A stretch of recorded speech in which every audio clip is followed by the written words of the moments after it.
This is Chicago. Doors open on the left at Chicago. Welcome to Chicago. Welcome to Chicago. Welcome to Chicago. This is Chicago. Doors open on the left at Chicago. All right. Welcome to Chicago. Apparently the audio is not working with us today with the music. It kind of froze there, but welcome to Chicago. Coming from the 606 Media Studios, this is the TCSF podcast with Big Z and E-Rock. What is up, gentlemen? Well, it's just one now today because everyone left us alone. What up, E-Rock? Look, when the boss is away, was the cat's away, the mice will play, whatever you say. Hey, look, when there's not a lot of great things to talk about in Chicago sports, everyone seems to abandon the show. So, I mean, that's how it goes. I mean, it don't matter. We could talk for hours, so that's not a problem for us. So don't you worry, fans. We got lots to talk about. Episode 202 is brought to you by 606 Media, True Chicago Sports Fans, and Grit Clothing Company. Don't forget to go to gritclothingco.com and get your official TCSF podcast t-shirt. Use our promo code TrueFan15 for 15% off your entire order. That is TrueFan15. Get your shirts now. If you're watching on Facebook, give us a 5-star review, drop some comments, some love. We greatly appreciate it. It'll shoot us up on the charts, which we're doing well, but we need a little bit more help. And you can also support the show by going to anchor.fm/True Chicago Sports Fans and go and click on the support button. You can subscribe for as little as 99 cents a month. No inflation added, so don't worry about that. In this episode with E-Rock, we are going to be talking about the Chicago Bulls and the trade they made for DeRozen going to the West Coast. We got Angel Reese and the Sky flying high. Chicago baseball, the Cubs take the halo from the Angels at Wrigley, and the Sox get finned in Miami by a familiar face. And then we'll wrap up the show with one of our staples, and this week it'll be, again, what are you watching? So, E-Rock, let's talk basketball. And let's go into the Bulls trade, which is the Bulls veteran forward DeMar DeRozan heading to Sacramento in a sign-and trade. And this time, this is according to Woj, for Chris Duarte, 2 second-round picks and cash are being sent to the Bulls. The Kings are sending Harrison Barnes and an unprotected 2031 pick to the San Antonio Spurs. And DeRozan gets a 3-year, $74 million with Sacramento.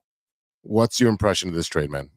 I mean, we all know that DeRozan was always, clogging up what they were trying to do, right? I think with the addition of Josh Giddey, I think with the anticipation that Zach is going to come back at some point after he blocked the trade to Detroit, in the middle of the season, they had to do something with him. He was going to be a free agent, so they did a sign and trade. They got something back. They got their favorite thing back, cash considerations, right? That's, I still want that jersey in the back that just says considerations with a big dollar sign instead of a number, right?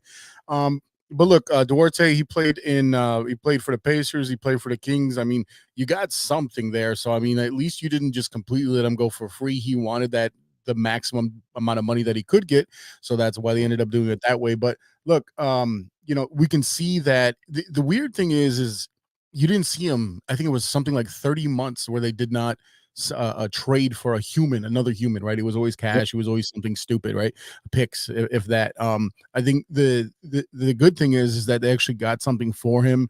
I think it's the most you really could have got for him, considering you didn't get what you wanted to get out of AC. I think somebody offered him like a couple first-round picks during mid-season, and they were holding that tight. But one thing that I heard that was interesting today was that, is it possible that, because you look at the first year that AK and Acme, AK Mark Eversley had with the Bulls, right, in free agency, they went nuts. They signed DeRozan. You saw the move for Vooch. You saw a lot of movement going on. You saw for the ball. The tampering. And then you didn't see anything for 2 seasons. So someone on the radio brought up, is it possible, they says, this is how much money I can give you right now, and if you spend, it's kind of like, hey, here's $20, don't spend it all in one place. Well, they spent it all in one place, and they were actually restricted. Here's a theory. Were they restricted for the last 30 months And now that they're like, hey, man, this is not working, because that's a very Reinsdorf things to do, to kind of hold you in a holding pattern because, hey, let's run it back. Let's run it back. They love that crap. Let's run it back. Oh, no, look at these guys. Is that a possibility? Yeah, I really do think that's a possibility because we've seen what Reinsdorf have done with both of the teams, where he tells the GMs and presidents what to do. I need more money, or I want to make this trade, but I need the, can you loosen the purse strings a little bit? And he's like, nope. Actually, I'm going to tighten them even more, and we're going to sell dollar hot dogs. It just makes no sense what this owner is doing with both organizations. You could have traded Caruso for a couple of first-round picks. You could have traded DeRozen and gotten a bigger bag during the trade deadline, and you ended up just getting Josh Giddey, Chris Duarte, 2 second-round picks, and cash for 2 really good players. I would say DeMar DeRozan said towards the twilight of his career, obviously he's a good player. Alex Caruso, a good player, and the only reason he's not great is because he can't stay healthy. But Alex Caruso is a glue guy and attitude adjustment kind of to a clubhouse where I'm going to play really hard and it's going to catch on. And DeMar DeRozan is just the consummate professional who's just going to go out there and score. The hours after he was announced that being traded to Sacramento, he was at the summer league for Sacramento and watching those guys play. So that's the class act that he is, because when he was here, he went to Io's Hall of Fame or his jersey retiring ceremony. During the summer league, he'd be out there. He's just a professional basketball player, and he wants to incorporate the youth into the team and build that community. So, I mean, Duarte is a piece. Yeah, he's a king. He plays 59 games. He averaged 4 points, 2 rebounds. He really just didn't fit into the offense over there. In the first couple of seasons with Indiana, he averaged 11 points and almost 3.5 rebounds. So it's a big drop off. And I think if he's given playing time with the Bulls, which obviously there's going to be playing time, he should flourish a little better than what he did over there. Well, DeMar going over to the summer league for the Kings, it really reminds me of Keenan Allen showing up at the pro day for Caleb Williams, right? You understand what it is to be an elder statesman, someone especially new to the team, new to the dynamic of the situation that you're going into, and understanding that, hey, showing support. Because I mean, one of the things, it was funny because Mike Logic posted on Facebook today about is DeMar DeRozan a Hall of Famer? And I mean, to be fair, basketball, everyone gets in. Like, if you're decent, everyone gets in. And he's like, I think the top 36 scorer of all time in NBA, whatever it was some number like that. But I mean, he's right behind Steph, yeah. And my first reaction was like, if he wins a ring, yes. But that was my first reaction, just thinking about it. Now, if you put it in that context, I mean, like I said, it's not the NBA Hall of Fame, it's the Basketball Hall of Fame, it's the Naismith Basketball Hall of Fame. So you get college players, you got like Christian Laettner as one of the best college players of all time, things like that. Not a great NBA career, but it is true that you see that movement between all leagues, all announcers, everyone just kind of goes into that same Hall of Fame. So in that sense, yeah. So like seeing DeRozan take that, and he did the same thing here. I mean, he did the same thing here. The problem is that his game is old school. He's not a new school type of player. He can't shoot them threes. He tried. We seen him last year trying to shoot threes because Zach was out, right?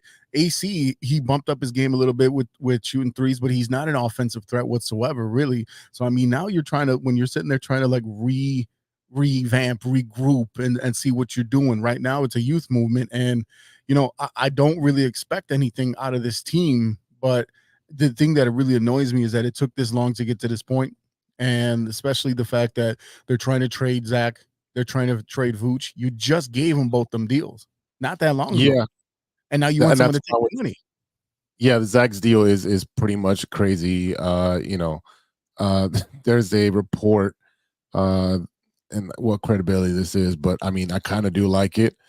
Zach LaVine to Miami for Tyler Hero, Duncan Robinson, and the 2026 second round pick. We're gonna have a lot of second round picks. Via the Lakers. And then the Heat received Zach LaVine, a 2029 first round pick, because you've got to be able to entice people to take his contract, and a 2028 second round pick. I mean, we're getting out of the contract. Hero and Robinson have expiring contracts. They're gritty players. They're kind of, in the in the Caruso realm of being gritty players. Problem is that those guys are usually hurt as well. They do open up the floor, but they're better 3-point shooters, and it'll allow the youth to play. So it'll be crazy to give up on Zach right after you gave him the bag. But at this point, it is a total rebuild. I mean, you look at the roster up and down. It's a weird ass roster right now because they still haven't updated the website. So you still have DeRozen on here, right? You look at who do they have here? Andrew Funk, never heard of that guy, but apparently he has a contract. Lonzo, okay, never heard of that guy because I haven't seen him in like 3 years. You got Giddey, you got Javon Carter, who was supposed to be something last year. We really didn't see much out of him. Of course, you got Zach and his, Zach is Zach. We know that is. You got Vooch, you got Io. Of course, you got Kobe White, Torrey Craig. Torrey Craig was just a guy last year. We expected him to be kind of a booster to the rest of the team. Yep. Julian Phillips, could you tell me who that is? No, you cannot. Yep. He is on the Bulls. On the rule rap, I mean Bidham. Okay, yeah, I know who knows who that is, and that's Mike Logic. And then Sango, that's again Javonte Green. But you're talking about free agent, right? Dalen Terry, what a waste of time, and Henry Drell, whoever that guy is. So I mean, it's just like and I know it's early enough in free agency where you're gonna have to fill in gaps here and there. But I mean, man, I have no idea what to expect out of this team. It's going to be Kobe. It has to be Kobe White's team right now. It has to be Kobe White's team. And let me once again state this. Patrick Williams has to step up. The whole rest of this season, the whole rest of the next 3-4 years, whatever they sign him for, depends on what Pat Will does. You got no DeRozen there. Pick up the minutes. Well, that's the thing, is that we don't want the Bulls to win, right? And that's kind of sad because now we're wasting Kobe White's talent, because if they're going to be able to trade Zach, they're going to give him away. He's only 24. I know, but you're still wasting the years on a cheap contract because he's getting paid less than Patrick Williams, and Patrick Williams has done no production, which makes no sense. But Vooch, you'll give him away again. You're literally going to get nothing but second round picks and cash considerations for the next two guys that we trade off, and then we have the youth movement. And are we going to be able to lose enough to not be a 7, 8, 9, 10, 11 draft pick? You want to be in the lottery. You want to be in the top 3 to be able to get a difference maker to pair with this young crew. That's what we need. So best case scenario right now for the Bulls is if they were on the West Coast, because there's no way you're making a 7-8 seed in the West Coast. They should hey, you earthworm Jim looking to you know what I'm talking about? I do. I played the game. Sega. Hey, could you maybe do a quick realignment so we can get over there so we can be bad, like really bad? I mean, because that the East is not that strong, despite Boston, despite Miami still always hanging around, despite what the Knicks have been able to do. They could still sneak in on accident. An accident. Think about that. The Reinsdorf way is the Reinsdorf way. Just hang around to see what happens. JC, welcome to the show. I see you have a nice. Welcome, guys. Can you hear me? Yeah, we can hear you just fine. Perfect. I have a makeshift setup today. Not in the studio, if you will. They kicked you out of the studio? No, I'm up at the lake house, so not at the normal crib. So nice. I got a little makeup setup, if you will. Love it. JC, you have any thoughts on this Bulls transactions that we've had? I mean, we got 2 seconds. It was announced today. We got 2 seconds from the Spurs for DeRozen, which, I mean, you got what you could out of them. Is it necessarily what you want to see out of them? No, I would have liked the first. But, again, it was a sign and trade. We weren't going to keep them. So we got 2 seconds out of it. We got what we could. I was sitting here listening to you guys talk about Vooch and all these other guys, Levine and whatever. Trade them. Basically, what we want to be in, like you said, that lottery. We want to be in that top 10 so that we do not have to give this pick to the Spurs. And I forget the gentleman's name. Flag, is it? Did he freeze there? He's. You guys got me? You're good with me. There we go. I was gonna say I think Jose froze up on me. He did. Flag is the gentleman, everyone's after. So, the better our chances for him, the better we are. So to me, we want to be in that losing game. So Vooch and Levine, they don't equal losses, they equal mediocre.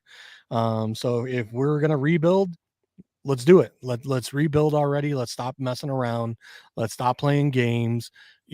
We need a youth movement. We've been putting together these veteran teams year after year that they're mediocre. And, you watch all these teams, the Celtics, the Suns, and all these teams that, go through the full rebuild.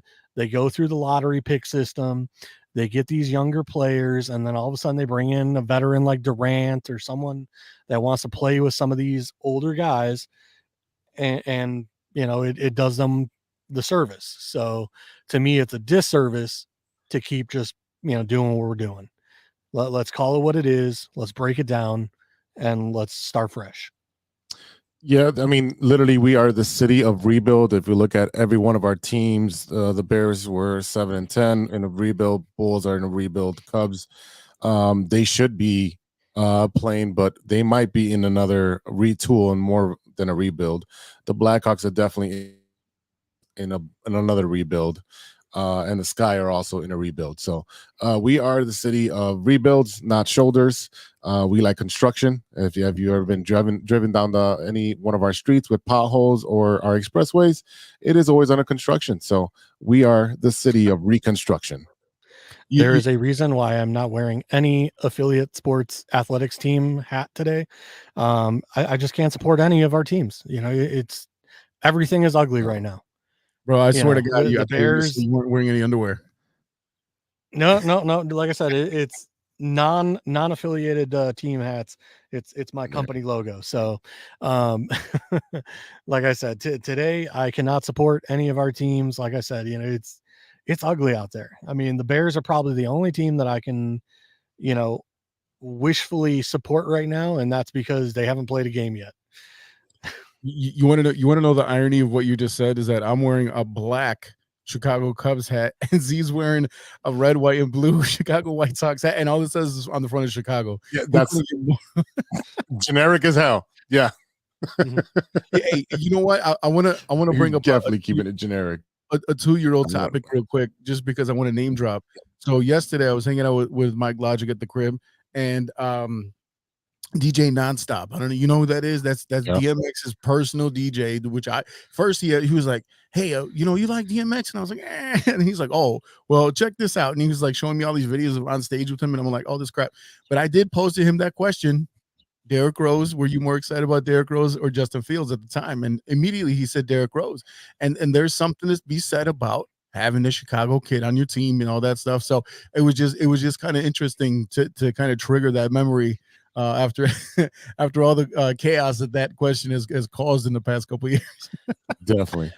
Well, I think it was the thing with Derrick Rose also is like, he was touted as such a great player coming out of college, and the fact that the Bulls were never supposed to have an opportunity to draft him. No. So you add that fact in that, like, we got the lottery pick that we got in order to get him. I mean, just add that on. And I mean, it was just super special for him to be on the Bulls. That's probably what the price we're paying right now. He's like, you're not allowed to compete because I did you that favor. Yeah. All right. Let's slide over to the other basketball team who is rebuilding. The Chicago Sky got one of the best. Got the best of Seattle Storm on Friday, and then split the series a couple days later on Sunday. Rookie Angel Reese, 17-14 on Sunday to breaking Candace Parker's double record of 12 games in a row. She broke it with 13. You also had Kennedy Carter. That girl's got a dog motor, 21 points. Not enough to beat the Storm on Sunday. I watched a recap of that game. Wasn't able to watch the full game, but the recap, what I did we'll see was that we don't have enough 3-point shooting, and I think our rebounding is lacking. You want to know something interesting about that record that Angel Reese just got is that I'm seeing a lot of people, and I will gently say non-people of color, and you know what that means. And they're saying that, yeah, and they're saying, but why you calling Blancos out, eh? Straight from the lake house too. But they're saying basically haters gonna hate that the media is shoving Angel Reese down our throats and trying to put down Caitlin Clark in the process. And I don't understand why you can't have two great players at the same time. What is the problem with having two great players? And someone was like, well, the heterosexual white girl is being pressed. I was like, what are you talking about? I'm like, this is such a nonsense thing. And she had a triple double. And while Angel Reese is getting the double doubles, and they're like, no one talked about that. And I'm like literally showing you a graphic from Clutch Points where it shows one and then the other right next to him. Why can't the simple fact is this: is if you look at the WNBA All-Star voting last year, the top vote getter got like 36,000. This year it's in the triple, like it's 300,000 people or whatever it is. Why can't you just be glad that you have two budding superstars who are taking the entire league by storm? Now, Caitlin Clark has had to deal with her lumps. Everyone kind of with the elbow. Kennedy Carter is is one of them. I mean, it's what it is. But I mean, like, why can't we have it where they coexist? Why does it have to be one versus the other or one over the other? I just don't understand that. Why can't it be both? I really think it's non-basketball or non-sports people that have the biggest problem with this, because if you are a sports addict, a sports enthusiast, you love other players in the league. You can respect them. We had Jordan. We were spoiled, but we respected Patrick Ewing for who he was. We respected Reggie Miller for being a threat from the outside. You had Alonzo Mourning with Miami. You had John Starks, who was a dirty player. You had John Starks and Karl Malone and Sean Kemp. I mean, we can go all day, right? With naming basketball players who played along in that same era, and they were great, but our guy was better because he had the championships. So right now, they're both great. And until they're winning championships, we shouldn't be measuring up who's better than the other, because both teams really suck at the end. All right. They're both great individuals, but as a team, they're both on shitty teams. Let's just be honest. So Caitlin Clark is great. Yes, she can be like Magic Johnson and get a triple-double, or she can be like Steph Curry and shoot the three from the logo. That's great. That's not Angel Reese's game. Mm-hmm. She does the down and dirty, get rebounds, tip it back in. I'm going to shoot my 10-footer. And that's what she's going to do. Two different games. I can appreciate both because I'm a sports fan. It's the non-sports fans who are barely coming to a women's league and they're not supporting it. They're being divisive. And that is not good for the sport. To be fair, a lot of the rebounds that it's because she misses her own shot. Her own bricks, you know what I mean, under the basket. But I mean, and that's another thing that, there's a lot of chatter about that. But I mean, it was just and maybe, you know what, every once in a while, I guess I catch myself ignorant to that fact where like you're still going to have that narrative out there. And it's the same reason where every time it's the first black this, it's the first, women's that. Like, why can't it just be the first? I'm like, because it matters until it don't matter. And it has never not mattered. That's the problem. Mm-hmm. Yeah, exactly. Exactly. The Storm tried to troll us. They tweeted out, you thought you were going to end your road trip with a dub, didn't you? Heavy emphasis on you thought. Storm on top. This is a question for both of you. How do you like media teams for sports teams posting stuff on Twitter, on Instagram, on X and whatever? Do you like that those marketing teams are able to troll other players and other teams? JC, I think you're muted. Your audio. No audio. Sorry about that. I mean, if they want to catch hands, sure, why not? I mean, they can say whatever they want. But I mean, to me, if you're not on the court, you probably should not be saying a whole lot of smack. as for the resident white guy on the show, I mean, with the Angel Reese situation and stuff like that, I mean, I like her. I like her as a player. I like her everything.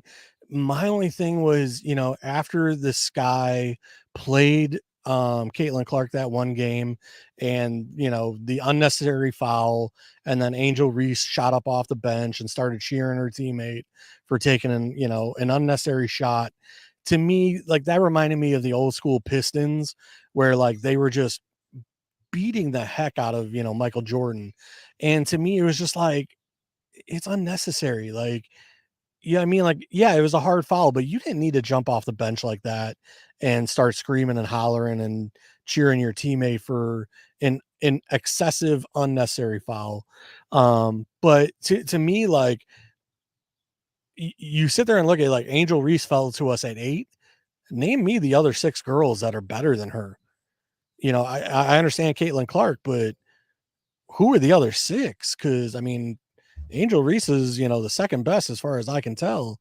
I know a couple of them are hurt and, potentially, may come back next year and play better than Angel Reese. But right now I'm sitting here just like, who are these other 6 girls? Because I just, Angel's playing well, and I'm not taking anything away from her. She's been a double machine, which, yes, I've seen the ongoing joke where, she puts up a layup and it doesn't go in, and then she gets her own rebound and puts up another shot and that goes to the other side of the rim, and then she gets the rebound on that side of the rim.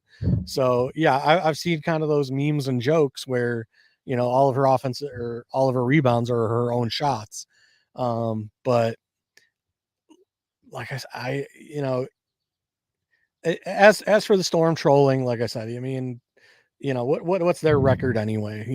Who cares? Their second. They were first as of last Friday. Now they're second after Sunday in the Western Division. Yeah. I'm gonna tell you why I don't mind the media, the especially the social media crew, posting shit like that. We're talking about it. You are trying to boost up a league, especially in a time where you got, again, 2 budding superstars. And let's not forget about Aja Wilson. Like, there's a lot of players out there, and that's why Caitlin Clark gets a lot of the problems and the elbows and all the nonsense from Diana Taurasi and all the old school players that have been there for 20 years. You know what I mean? But like, when you're sitting there and you're really in a position to really get more and more and more eyes on the league every week, every day. Because you got to remember, there's only 12 teams in this league. There's only 12 teams in this league. So you're going to have a lot more tight rivalries versus, because you're going to play the same teams over and over and over again. So I'm good with it, because it's not like we're going to have, like, whoever in the media room, the one that's controlling Twitter, but for the Sky, what are they going to have, a celebrity boxing match? It's 2 people you don't know. Who cares? Talk all the trash you want. I mean, isn't that what we loved about the bad boy Pistons versus the Bulls, is that they were always at each other's throat. When the Bulls were going up against the Knicks and Spike Lee and all this stuff, that's what we loved about it. I mean, the rivalry between the Bears and the Packers, and Aaron Rodgers, even when we're on the wrong side of history as Bears fans, Aaron Rodgers trash talking all the mess and like, oh, I mean, I own you, blah, blah, blah, while I'm high out of my mind and my eyeballs are size of saucers. Like, that's what we love about it. The rivalry is the best thing about sports. So I'm all for it. And like I said, especially with a league with only 12 teams, you're going to have a much stronger rivalry than you were when you're talking about like NFL, where it's 32 teams and all that stuff. And go ahead. And real Cardoso was the number 3 pick. Cameron Brink is a damn good player. And the other thing you got to remember too, when you talk about who are the other 6 better players, Caitlin Clark, you got 5. Cameron Brink, I would take Cameron Brink over Angel Reese, number 1. But number 2, when you feel like Cardoso is not gonna fall to you at 7, and you feel like Angel Reese might, it worked out for them really well. Like, you look at, they were able to double back and get Reese. But yeah, I mean, you got to fill needs too. I mean, if you don't need Reese at that position, especially because you got to remember, in the second round player, they picked Brianna Maxwell and they waived her already on like 2 months ago. She's already gone. Yeah. They did. They actually did. So I'm all for it. Hey, I love Wendy's Twitter when they, they're the best at roasting everybody. So you know what? Sky, reach out to Wendy's, get one of those people that is in that marketing department, bring them over and let them start roasting and making comments about other people's teams and whatever. But you need that exposure. You need eyeballs on the sport, not only from your two best players, but anything that can bring eyes to the sport. You're trying to grow the sport. You're in year 25, 26. It's in its infancy. If you look at the same male sports at that point, no one was going to baseball games. No one was going to football games. No one was going to hockey games. You didn't have the crowds. It takes time to grow the sport, and I think it's in the right direction. And it's very exciting right now for Chicago Sky because they're building something from scratch. So I'm all for it. Yeah, I do it up. I mean, I love that Wendy's Twitter comment. That was dope. I would love to see something like that coming out of the Sky. The only thing I don't like in that sense is that if you're just a completely shit team and there's nothing good about you, shut up. But the Sky have something to make noise about, right? So I'm good with that. But you better have something to talk about. Yeah, it sounds good. All right, let's take a quick break and we'll have a word from our sponsors. We'll come back with some baseball talk. So stay tuned, and we'll be right back after a word from these messages. I am so just like all over the place today. I'm just jumbled up. All right, here we go.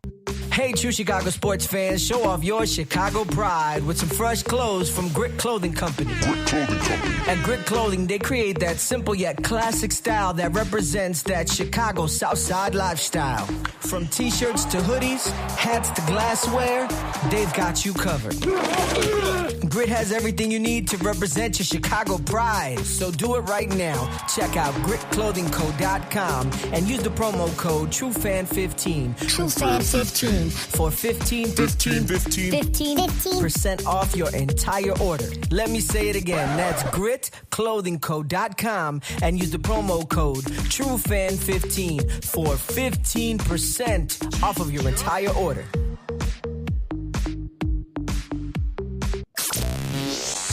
Hey guys, it's Steven. And this is Sean, and you are listening to True Chicago Sports Fans. Don't forget to listen to Nowhere on the Weekend. New episodes on Monday. You can find us anywhere you listen to podcasts. Yeah, so we're going to go do a couple of shots. So let's kick it back over to Big Z. All right, welcome back, ladies and gentlemen, to the True Chicago. I'm literally mumbled up today. What? Never had this problem. Yeah. Welcome back to the TCSF podcast with E-Rock and Big Z and JC Dynasty Fantasy Football joining us from the Lake House. Fancy. But it's time to I've invited you guys up, and said we could do the podcast up here, and nobody wants to listen, but it is what it is. I got about 3 more days. Listen to the podcast. What are you talking about? 3 more days of what? Work. I'm off after Wednesday. Yeah, I've been doing summer school, man. Teaching summer school. Oh, that's right. I'm babysitting, not teaching. Let me clarify that because literally just sit in front of the computer and like, oh yeah, you could take a test now. Yeah, go ahead, go for it. That's all I do. I'll be in Nashville all next week for nationals for softball, and I'm gonna see anyone with a Titans jersey. I'm gonna punch him in the chest. Let him know what's coming. Let her know what's coming. Let's start with the happier team in Chicago. I guess you can start with that. Let's talk about our Chicago Cubs. We do have 2 Cub fans on with me, and they don't look too happy. But hey, Shota Imamaga made the All-Star team, very deservedly so. So somebody got to make it. That's the only thing the Cubs that's just by rule, by default. Do they have to have a representative? Is that the only sport that makes them do that? Baseball, every team has to have 1 player. That's why yep. I don't think basketball has that rule because I remember Zach LaVine was the year that they were supposed to be here. He didn't make the team. No, baseball. Yeah, no, basketball doesn't have that rule. No, it's baseball, 100%. Oh, yeah. All right. Well, you excited about Shota pitching the All-Star game? Well, you want to know what's funny is that you said the happier the 2 teams, and actually, like, I don't understand how that's possible because we were expected to contend, not be in last place. Right now, I saw graphics floating around saying what a miserable time it is to be a Chicago sports fans. Like you said earlier, rebuild the Blackhawks on the rise, okay, but on the rise with the number 1 and then the number 2 overall pick. The Sky, okay, we're talking about them, but also bottom of the barrel.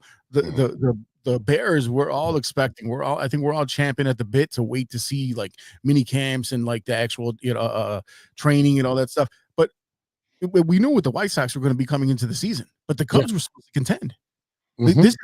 This team has the highest payroll in the division, and they're at the bottom of the barrel. It's ridiculous. There's nothing about the Cubs that you can be happy about. Great for Shota. He came out on fire, but again, somebody's got to go. So he was the default option. I think Shota deserved it, whether or not he was the token choice or not. I mean, Shota's just been outstanding for us, but he's the only thing the Cubs have going. Everything else has been rather lackluster and frankly pathetic. There's not much to be cheery and happy about as a Cubs fan. Let me tell you, it's we discussed, I was trying to get these guys to go to a Cubs game with me, earlier last week, and everyone's like, no, we're not paying that kind of money. It was just like, I just wanted to get out, do a thing like, with the podcast guys, get everybody to a game, like enjoy it, everybody together. And it was just like, yeah, no, we're not doing that. It wasn't against you, JC. It really wasn't, but I wasn't paying that kind of premium money for a last place team, because I know for a fact that E-Rock or you would not be paying that kind of money to go see the trash that's out over at 35th and Shields. No. The money, no. I mean, when I first found some tickets for like, I think it was like $55, like I would have paid that. But then those tickets sold, and then like the next best tickets I found were I think they were like $90, and even I was like, nah, I'm not. I mean, granted, it was the 4th of July. It was the 4th. Yeah, that's what everybody's off that day. Ticket prices are a little inflated, but. Sorry, guys. Like I said, I mean, it's sad when you can't even get your guys to get together to go to a game, because you really just don't want to be depressed. Like, yeah. I mean, I think we'd be down to get some bleacher seats, but you know what I mean? Like at random, and here's the thing: you wait long enough, guess what? They're just gonna be handing them out. I mean, you're gonna have to fight the college kids for them bleachers, but still, like they're just gonna be like, hey, they're gonna roll up to your crib in a white van, open the door, be like, hey man, you sure you don't want these tickets right here? Come on, man. Because I'm usually like give me somewhere in the 100, 120s, 129, on the third baseline, not front row, but that middle section out from underneath, let me get a little sun, but I can escape to the bathrooms and whatnot. The bleachers, I've done it before, and the new bleachers are legit. And let me tell you something, as a full figure gal like myself, I like the little extra booty room to sit around and slide back and forth if I need to. If I want to move, someone says that was my seat, like, I don't see your name on it, and your ticket says the same thing as mine, so I can move as much as I want. Yeah, we're all that is true, but for as we get older and huskier, that full sun, it puts a beating on you. So you want a little bit of shade sometimes. I think we've already addressed this. I tan just fine. I'm not doing too bad. I'm not, I probably look whiter on camera than I do in person. I got a little red to me. But yeah, we're a little melatonin and challenged over here. Yeah, I don't got that problem. I don't got that problem. I know. But back to the Cubs. I mean, can we talk about our relief pitcher that broke his hand? Oh yeah, that's what I had out there. Colton Brewer on 60-day injured list because Sunday. That just tells you what kind of season we are having right now. Like, this is just pathetic. I think he was a sabotage to begin with, because how are you going to bring in a dude named Brewer? I mean, that right there told you everything you need to know. Because the last time I look, I can't sit here and tell you that I'm watching every single Cubs game, but the last game I seen him pitch, it was against the Brewers, and guess what? He blew it. So I mean, that just seemed like a sabotage from the beginning. At least you had Carlos Zambrano punch the water cooler. You know, something that was softer that he knew, like, I can punch and not break my hand. Punching the cement wall behind the seats in the dugout, that's probably the most idiotic thing next to Mike Logic. Not Mike Logic, sorry, Mike. Not Mike Logic. Mike Soriento from the Jersey Shore headbutting the wall. I mean, yeah. I mean, like I first saw the story and I was like, this is one of those troll sites. Like, this is a joke. Like, yeah, I mean, because it popped up on my computer feed, and I was like, this has got to be a joke. It's one of those, like, you know, onion type sites, you know, where they're just talking some smack, and then, like I said, all of a sudden, like, it's popping up on more and more feeds, and I'm like, sports mockery. You gotta be kidding me. Yeah. They called up Hunter Biggie. From AAA Iowa. So yeah, supposedly he's been killing it in AAA. So my favorite though, my favorite is the quote from Brewer. My intention wasn't to break my hand. I'll get frustrated and make mistakes, but that's no excuse. There's a lot I can prove out there that I'm willing not to do stuff like that. No. Then why did you do it, man? Come on. It's silly shit. And you want to know the worst thing about it is that we should have seen all this coming when Justin Steele went down the first game of the season. That was a bad omen to begin with. We were optimistic. You know, we got our players back. Let's see. Oh, we got Amaga. Okay. And Amaga came out on fire, right? So let's be honest. Like, that's why he was the all-star for the Cubs. He's been doing great. But I mean, you got Bellinger back, and everyone's like, oh, you couldn't just get Bellinger. Like, why? I still don't understand why they didn't go after Matt Chapman. Why did the Giants get Matt Chapman? Explain that to me. You don't have a third baseman. Yeah. You don't have a third baseman. Why did you not sign Matt Chapman? Because you already spent enough money, and you can't even. People are like, oh, well, the Cubs are cheap. The Bears, they're not cheap. They're just giving people money because they like signing guys like Jason Hayward for 7-year deals. Because Dansby has like, what happened to Dansby Swanson? Didn't he used to be able to swing a little bit? Was he just the shittiest player on the Braves that won a World Series? I mean, what happened there? He really was that card that got, into the shuffle, and you just forgot about that card because he was, in the 6-7 spot. He's protected by a bunch of players, that have big bats, and all he had to do was really play defense and, occasionally get on base. He's a 260 hitter, 15 to 20 home run a year. That's what he is. You're paying for his defense, and you're paying probably for the speeches he's making in the clubhouse. I have no idea what else you're paying for unless he's selling hot dogs in the stands. It's really a waste of money, and there's no one that's going to want that contract. Every time I see him on camera, every time I see him on screen, you know what he's doing? He's taking off his helmet to show off his beautiful head of hair, and he's taking off his batting gloves because he fucking struck out. And his he a grounder into a double play. Yeah, his wife plays for the Red Stars. That's why his wife plays for the Red Stars. 100, yeah, that too. So yeah, don't hate me because I'm beautiful, old Pantene asshole. Herbal Essence is over here. All right. So what are the Cubs going to trade Bellinger? They should. I was going to say, hopefully. At this point, sell the team. Like, I'm at the point, like, this is the Bulls, like, just clean house, start over. But Ricketts wants to win. That's the difference. Ricketts actually has invested interest in the team. Like, they want to win. But when you have teams that are getting paid $80 million, like, there's teams getting paid $80 million. We're paying $200, and we're getting shellacked. I mean, I think that's more on the general manager, whoever the guy is, because I know Jed Hoyer is the president. No one knows who the general manager is for the Cubs. He's just kind of like Mark Eversley. You hear about him, but you never see him. They don't address the needs. We've been saying that on this show for about 2.5 years, that the bullpen needs to be fixed. You need to address the bullpen. You need to get a bat that's feared. We've been saying that forever.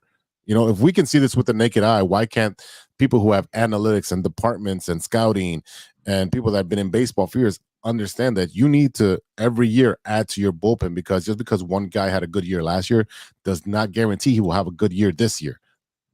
Bats will figure out pitchers figure out bats.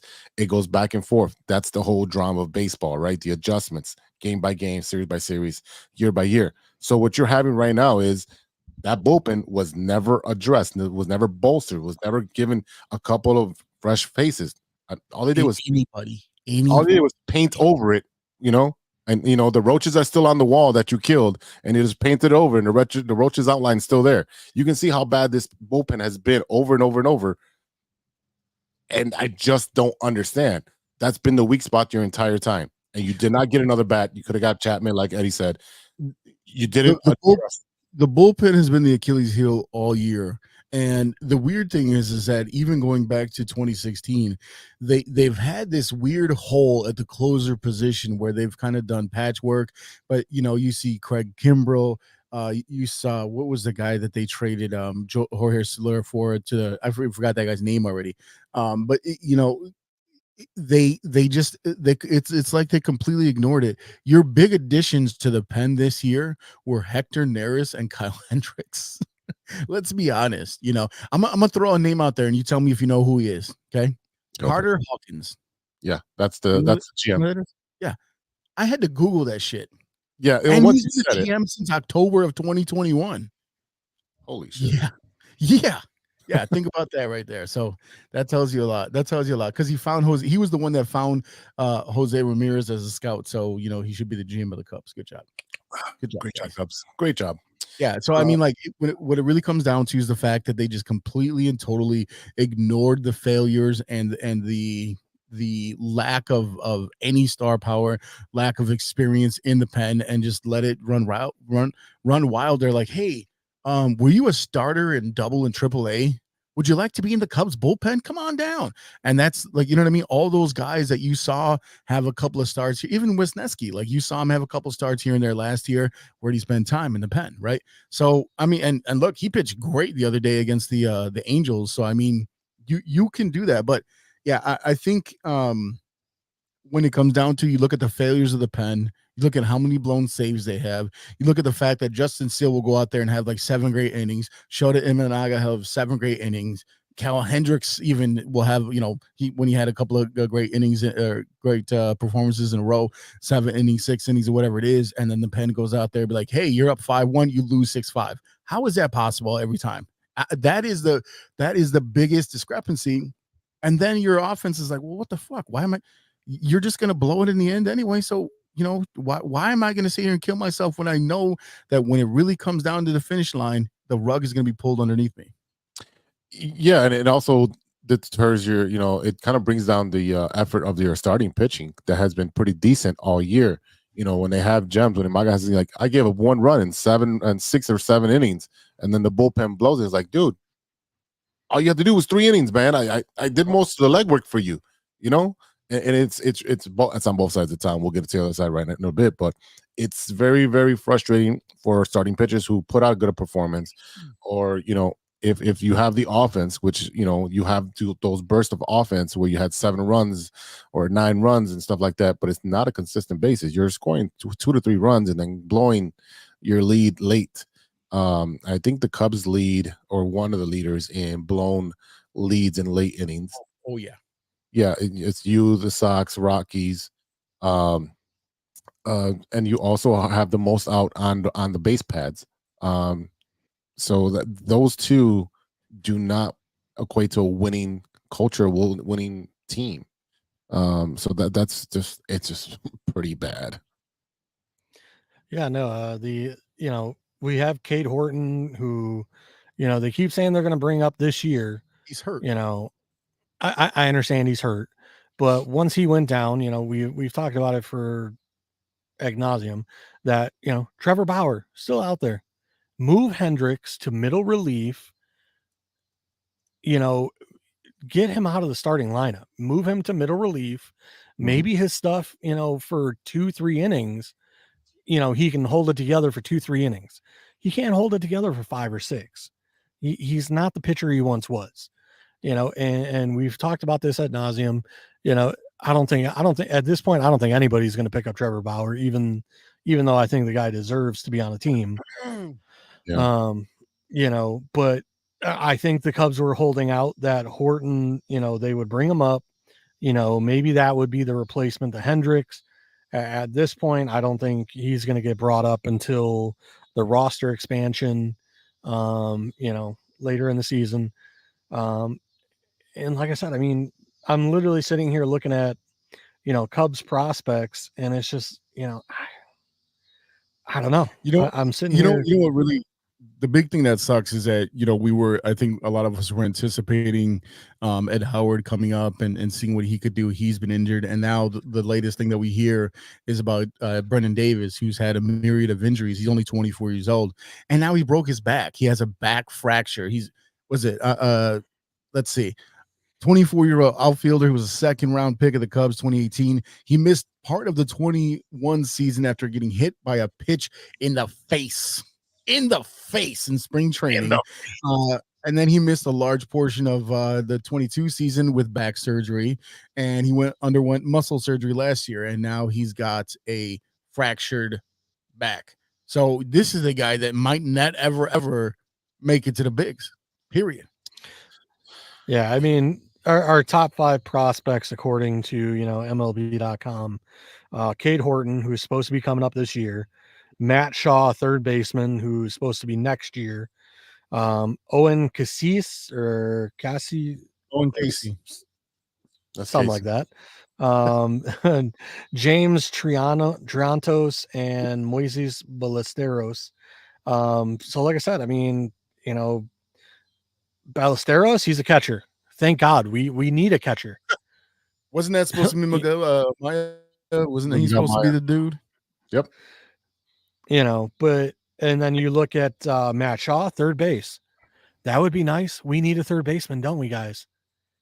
Like, so, maybe it's time to start bringing up these younger players, start shedding some of this salary of the older players.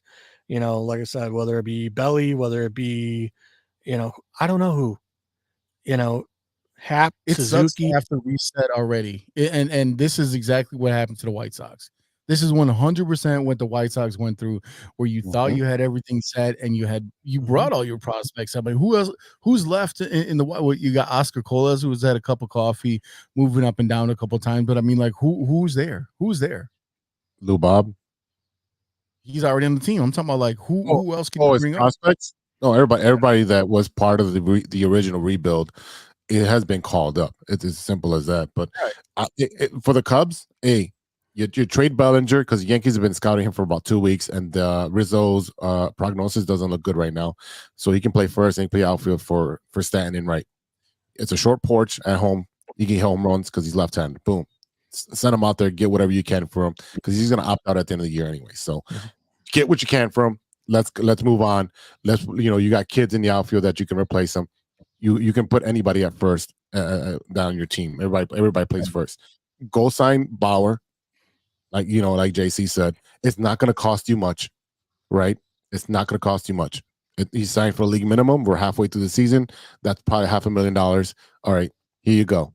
Let's see what you can do. He's been dominating in Mexico. That's also operating under the belief that you can actually make something with the second half of the season. Unless you feel like your offense is going to wake up, it's kind of I would use it as a trial to see if we would sign him again next year. Right. Like, hey man, you got half a season left. Let's see what you got. If you can keep your stuff together, we'll sign you next year. Yeah. Because Hendricks is gone, and we're gonna need somebody next year to come in and fill a place. Yeah, you definitely low risk, high reward. Especially, and I know like we're at that point, we're in the middle. We're stuck in the middle with the Cubs. We can't trade it with anybody that we want to keep, and the people that we want to trade or like, I don't know what we can do for him. What can he get from him? I mean, you also have Robinson Cano tearing it up in Mexico, hitting 446 at the age of 41. And I know it's you're like, oh, it's the Mexican League that is the competition to the level. It probably isn't it. It probably is. Only when he goes against Trevor Bauer. They're on the same team. No, I didn't. That's even They're worse. on the same team. They're on the Diablos. Yeah, they're on the same team. So they definitely are enjoying having a good time together. You also have Luke Vogt, who left, who was with the Brewers. He was with the Pirates and the Mets, and Yasiel Puig all on that team. Wow, they're loaded. That's like a 2015 All-Star team. Yeah, fire up the PS3. There you go. I mean, who else could we honestly shed salary? Like I said, I mean, like literally just sitting here thinking like Hap, Suzuki. I don't think you give up on Suzuki yet. Suzuki is playing like Suzuki plays. Like you right now, what you're seeing out of him is no better or no worse than what you would expect out of him. Yeah, but I'm just thinking like what we could get shedding salary, saving, going from 200 million down to 150, so that next year we can potentially pick up some free agents.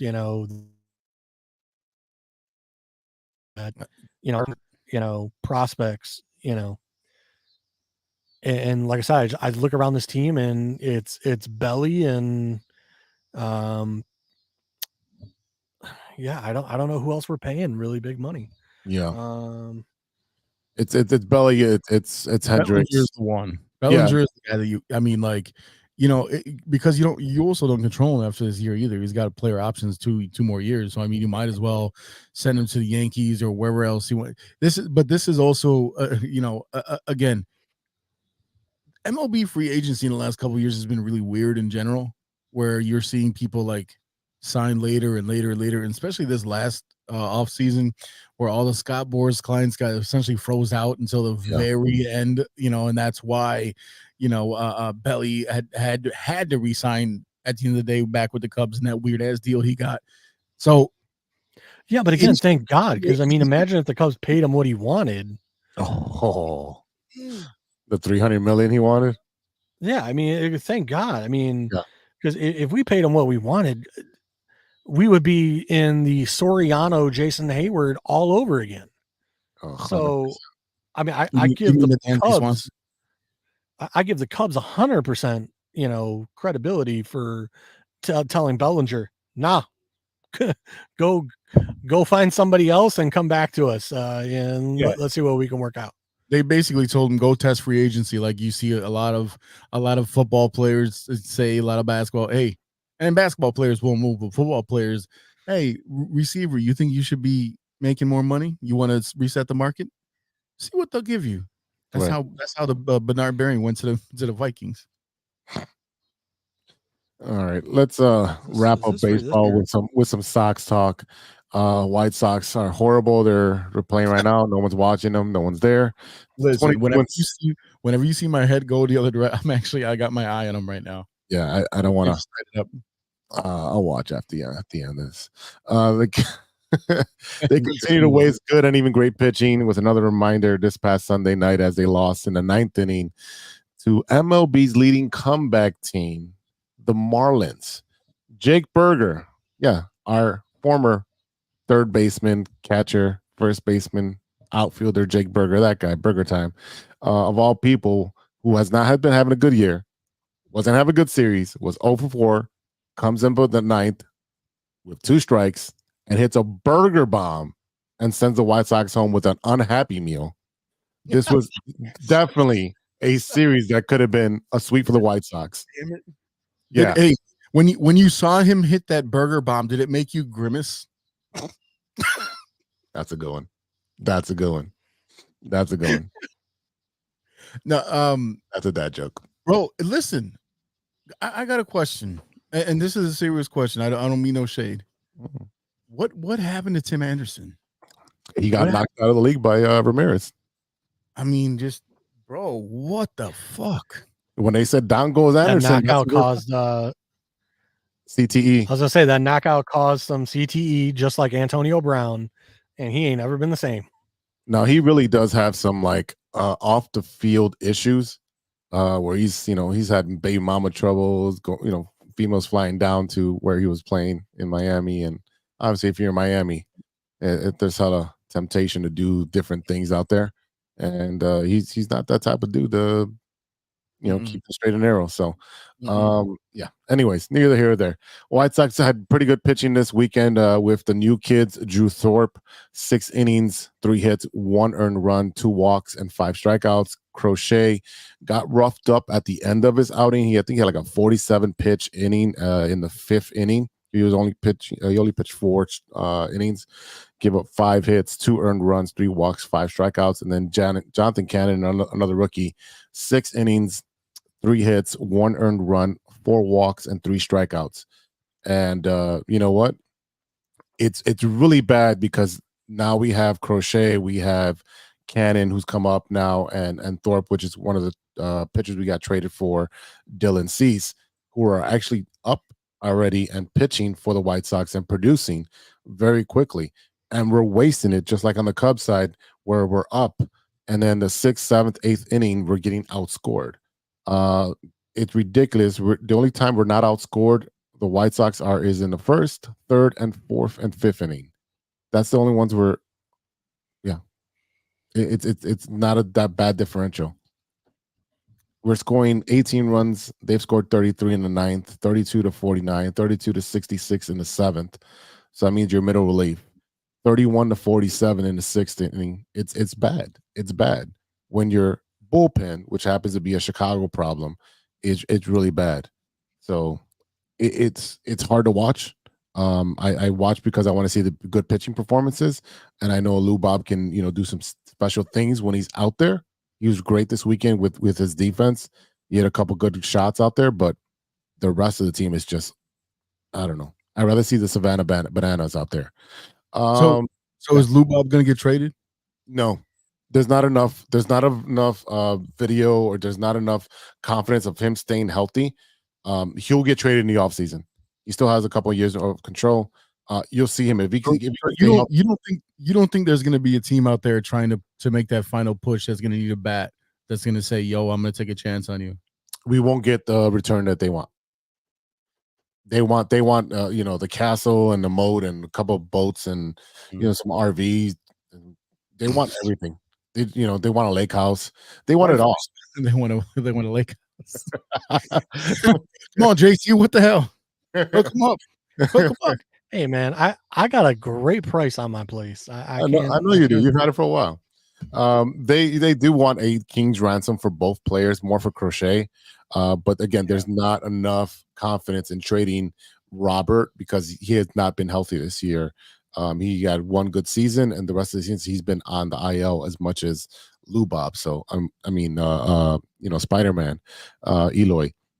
So I don't see them get traded until the offseason. As for Crochet, that I think his days may be numbered, and he may be going in someone's bullpen. It would probably be the Orioles, since they have a stacked minor league system, and they're trying to win now, and they're down 3 starting pitchers. This is going to look exactly like the Cease trade that Chris Getz made. He's trying to put his stamp on this team. He's trying to get as many players to make this rebuild, whatever you want to call it. You've seen what he did with Cease. He got a haul for Cease, and it's exactly that. I don't even, just looking at the numbers, you give up a 2022 almost Cy Young winner with 97 starts over 3 seasons. He comes into season with all this pressure of not getting traded, all these rumors, and you trade him to the Padres. I feel like right now we're in a really weird time of pitching, if that makes sense, because you always had like Madison Baumgartner, what's his name? Clayton Kershaw, the cat with I'm blanking on their name, but the cat in the Rangers with 2 different color eyes. Is that Scherzer? Yeah, Max Scherzer. And I'm looking right now at the ERA leader. Do you know who the ERA leader in the Major League Baseball is right now? Yes, it's Reynaldo Lopez. How? Because I can tell you exactly how. Because he plays for Atlanta. Yeah, he pitches for Atlanta. What ended up happening is the White Sox let him be super immature and do what he wanted when he was up on the mound. When they put him in the bullpen, he started to understand that he can't just waste an inning or two because they'll get yanked out. So then he goes over to Atlanta, and they're like, look, dude, go out there and just throw. Don't think. You have great mechanics. You have great stuff. Don't worry about the back end. We'll take care of it. Our bats will take care of it. Our bullpen will take care of it. You go out there and you throw. Give me 5 innings of just throwing, and you don't have to blow these guys away. You don't have to throw super hard. Pitch. You can pitch. That's what happened. What ended up happening is it finally clicked for him later on in his year. He's 30 years old, leading the ERA in MLB, and he's doing great. There are 2 current Atlanta Braves who are top 10 in ERA. Yeah, Chris Sale. Reynaldo Lopez is number 1 and Chris Sale is number 8. And the weird, look at this list, right? So number 2 is Seth Lugo with a 221, Corbin Burns, number 3, 232, Tariq Skubal with Detroit, right? So again, Seth Lugo, Kansas City, number 4, Tariq Skubal, Detroit, 237, Ronel Blanco, Houston, 253, Ranger Suarez, very good pitcher with Philly, 258, Tanner Hawk, Boston, 268, Chris Sale, 271, Zach Wheeler for Philly, 274, and Jake Irvin, Washington Nationals, 280. Kansas City, Detroit, Washington, top 10 trash teams. Good pitchers, right? Those guys are going to find a new home.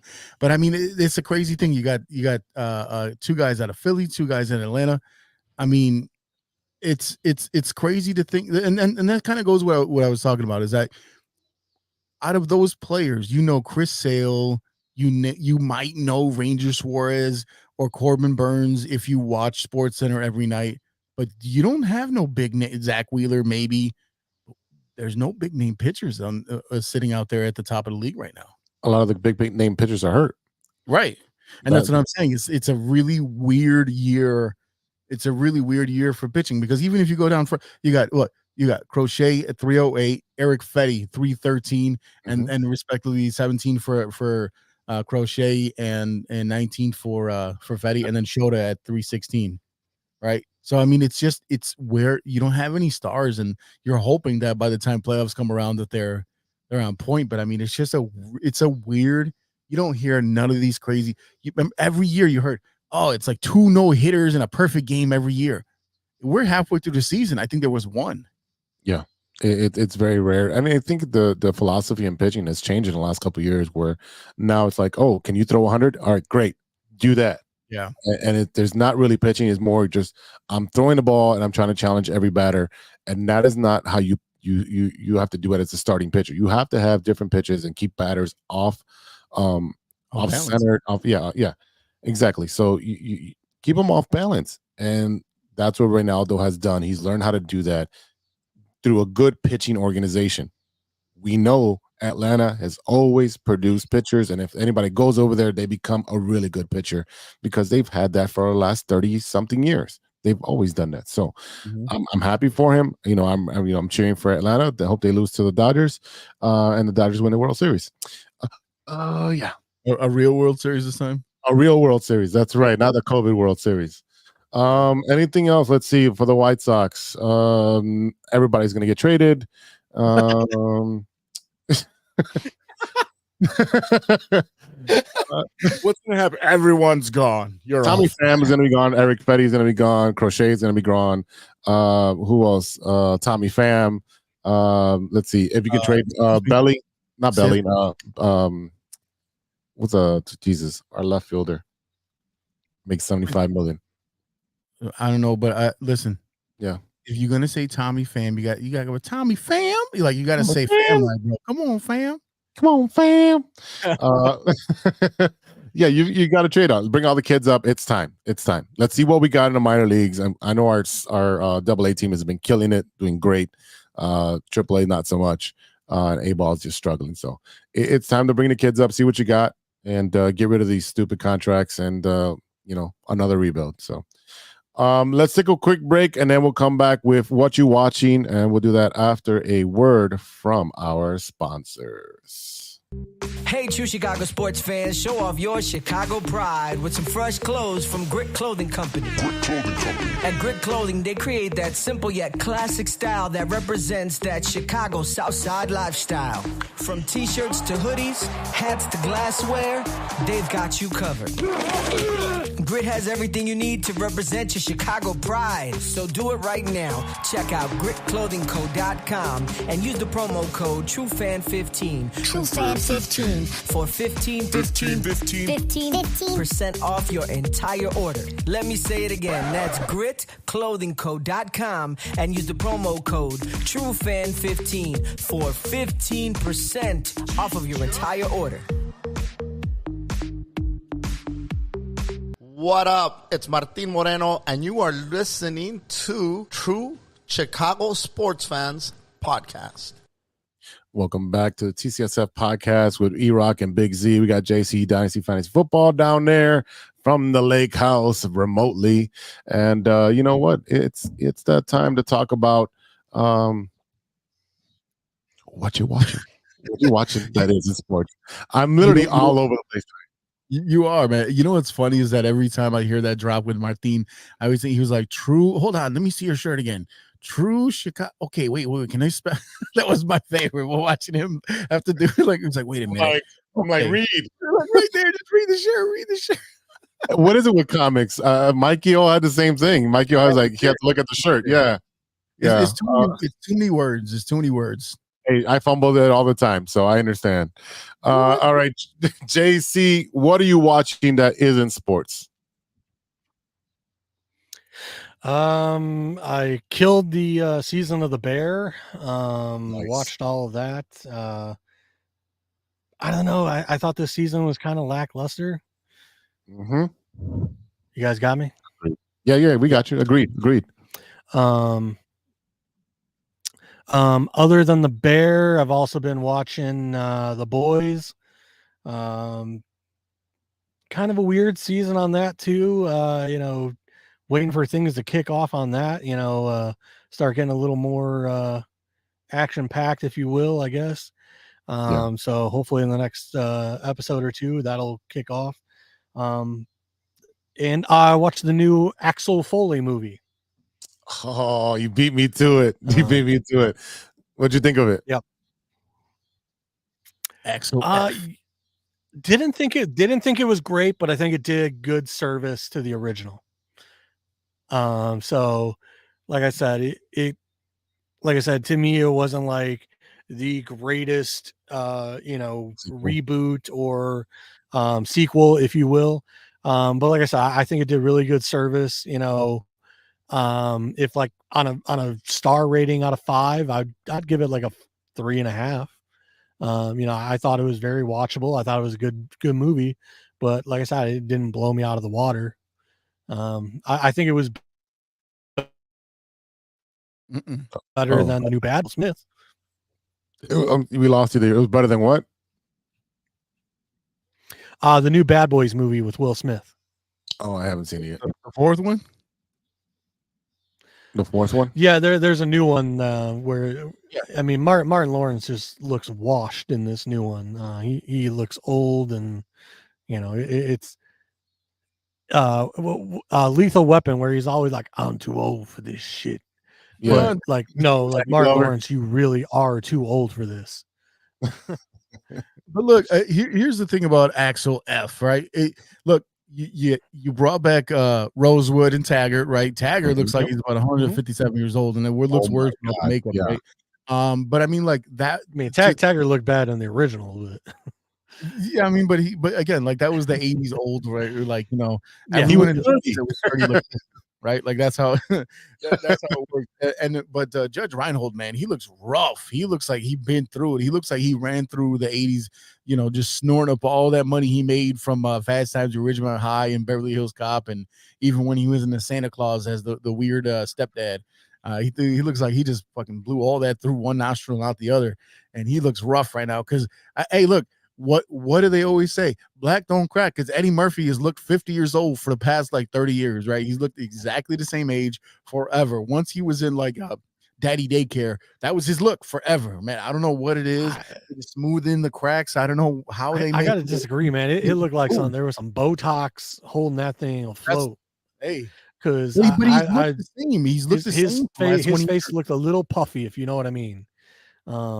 Yeah, like I mean, but like I said, that's the same face. I mean, he doesn't look like that skinny guy. Because it's funny because I you know what I saw recently was someone says that the current iteration that we see of Dave Chappelle, where he's all swole, they're like, that's not the same guy. He was so skinny, this and that. I'm like, he disappeared for like 10 years, and all he did was smoke cigarettes and work out for 10. That's why his voice he got that, he got that smoker's voice, and he's all buff. Like he's probably sitting there benching with the cigarette hanging out of his mouth, like him and Carrot Top.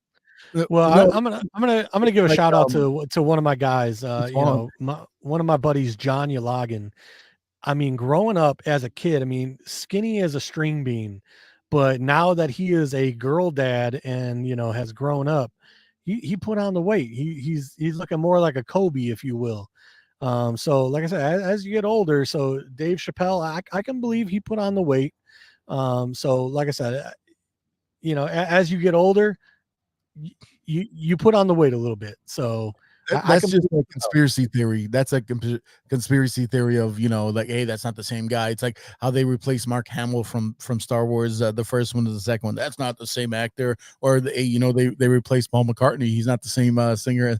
So it's all nonsense anyway. But yeah, that was a good call on the Axel F, man. That was the what we should talk about is hockey. I know Mike Logic is over here talking more hockey. I know, but we'll get to hockey next week. It's just been such a wild week with everything that we've been talking about. No, we won't. Another show. Speaking of hockey, there's a show, Canadian series, called Shoresy. If you guys have never watched it, it's by the same guys that do the TV show Letterkenny. Yeah. It's on Hulu. So it's in season 3. They just came out with season 3.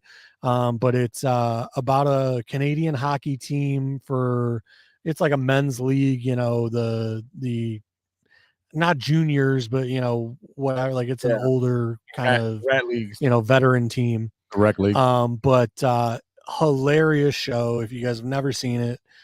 Speaking of hockey, if you've never seen it, definitely check out Shoresy on Hulu.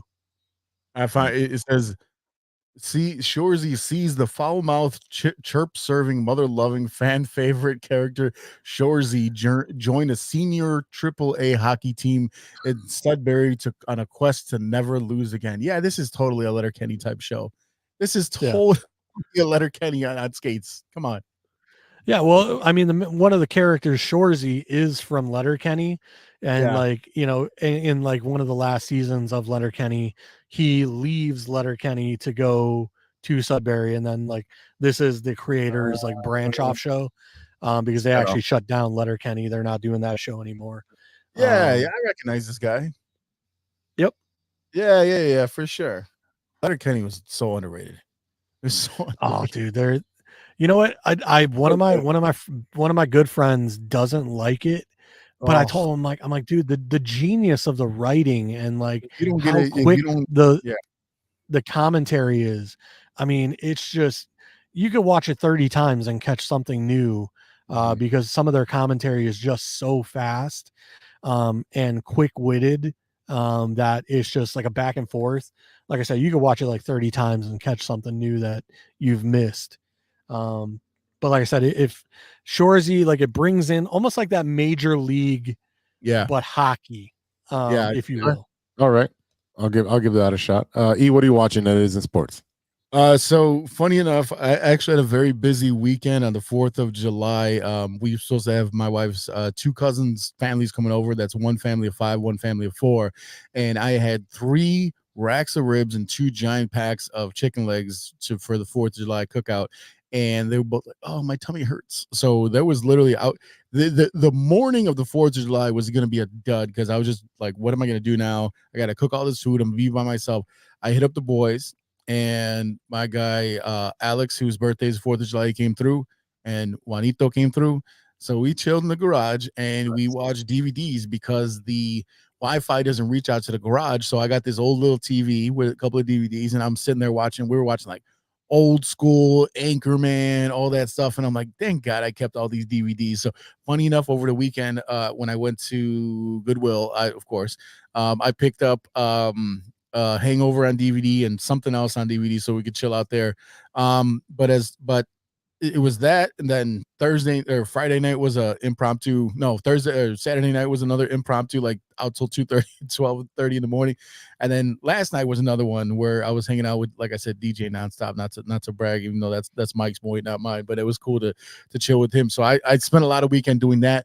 But the one show that I've been kind of sneaking in, and maybe it's just because I barbecue so much damn meat, was that Barbecue Showdown on Netflix. I don't know what it is. Like I said, most of what I watch is either music or cooking shows if it's not sports. So I was all about it. It was very entertaining to see like the different skills, the different levels, the different techniques. And one of the competitors on the show was very proficient in making Jamaican oxtails. Okay. And for those of you who are either watching the show or planning on watching that because you like cooking competitions or whatever, that's as far as I'll go with that because it is a key to the show. But yeah, great, very entertaining show. Matty Matheson from The Bear was on there on one episode as a guest judge. He's a great cook and the chef, and so that was the bulk. DVDs, parties, and Barbecue Showdown. That's how I spent my last week. Sounds like a lot of fun. Let's see. I did watch Axel F, and today I fired up the Netflix. I haven't fired up Netflix in like 6 months. Yeah. I'm all about the Hulu and I got all Paramount. I got all of them. But I started watching this 6-part series. It is it's called Super Cell, SUPA Cell. So it is kind of it plays on sickle cell. Essentially, you have these metahumans, or there might be mutants. Who knows? You don't know at the beginning. And each episode goes on a different person, and there's 6 of them. And I'm on the last episode. I got about 15 minutes left, and it pretty good show. It's from London. They're in South London, and so you have a lot of Jamaican influence there and Nigerian influence there, and they're being hunted by this one organization that you have no idea what they are. It's pretty cool. It's only 6 episodes so far, and just to give you a little background, I guess it's a mutation from your parent who had sickle cell. So they had sickle cell, then you were born, and it doesn't mean you're gonna have sickle cell, but it's in your system, and they got the super gene out of it. So again, I just thought it was like number 1 in the country shows that they had. I was like, yeah, I'll give it a chance, and I'm done with it. You sheep. But I'm definitely gonna watch the shows you guys recommended. The Boys has been pretty good. Waiting for that to come to a conclusion because it's the last season for The Boys. I know the high school series it will be going on. Let's see what else there is. I'm sorry. Was it Gen Z or Gen X? Gen Z, yeah. No, Gen V. I'm sorry. Gen V, yeah. Well, the young man that was one of the characters, one of the actors, he had passed away in a motorcycle accident. Yeah. Mm-hmm. You know what was weird too? Like for some reason, I think on the early in the morning on the 4th of July, I watched like all 3 Back to the Future, random as shit. I was like, oh, let me put this on. I don't know why. Maybe I just wanted to see the Cubs win the World Series again. Well, actually, I think it was Michael J. Fox's 60th birthday, either yesterday or today. Oh, then that's why I did it. Then that's why. Yeah. That's why. You didn't know, but he did know. You got the mental gift. You know, serendipity. Yeah, man. That's all me. Yeah. The mental gift. Speaking of Supercell, because that's also been popping up in my feed as something that's being watched pretty well. There was a show, and I can't remember the name of it, with John Cusack. It was, I believe, an Amazon show. When you were talking about Supercell, it kind of reminded me of that show that I watched. It only got 1 season from Amazon, but then there was a UK version which I was able to find like 2 more seasons. So I was able to watch like the UK version to see where they ended up going with the series. Gotcha. Because like I said, the American version, I really got into it. I thought it was a great show. But like I said, I'm trying to look up the name of the show as I'm speaking. Utopia. Utopia is the name of the show. It's an Amazon show. Only got one season, because it has to do with like pandemic and like all kinds of craziness. And it came out right as the pandemic hit. So Amazon was kind of like, we don't want to deal with this. Wash our hands of this. Like, one season, great, we're moving on. But like I said, if you guys have never watched that season one of Utopia, give that a shot, because it is a very weird kind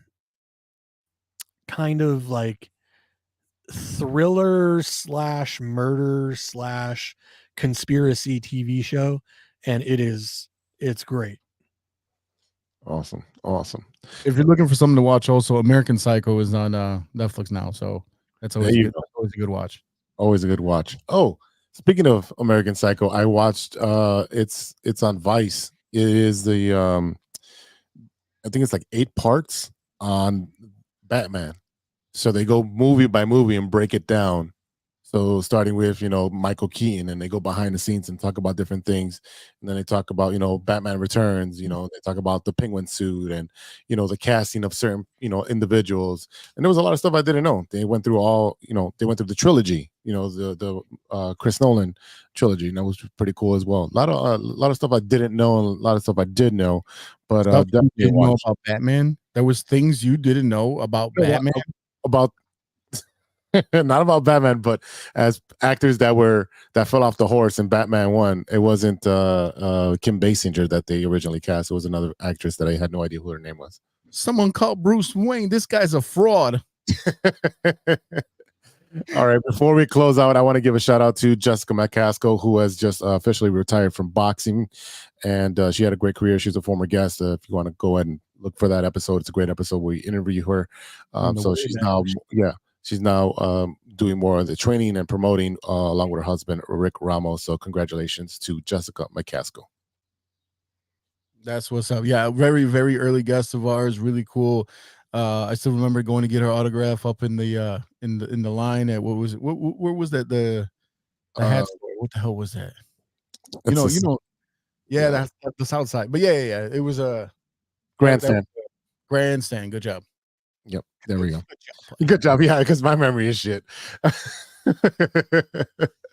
All right, everybody. Thanks for watching and thanks for listening today. A big thank you to E-Rock for giving us his time. I know he's being the best girl dad out there. JC for chiming in from the lake house.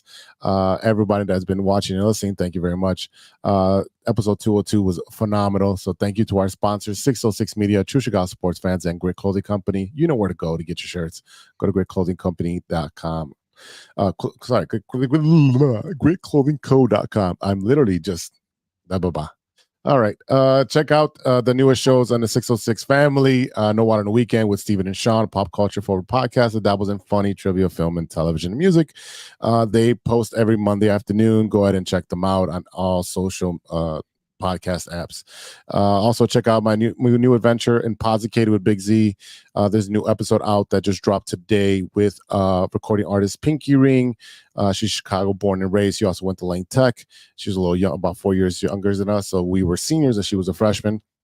A great episode. We talk about mental health. We talk about creation of music, how to persevere through the musical industry as being a woman, and a bunch of other stuff. Tons of laugh, tons of insight, and go ahead and check it out. It's on YouTube at the moment, and it'll be on every listening platform tomorrow morning. Remember to listen, subscribe, and share. And thank you to my co-host, and we'll see you next time for episode 203. And until then, be good to each other for the love of sports. Swish.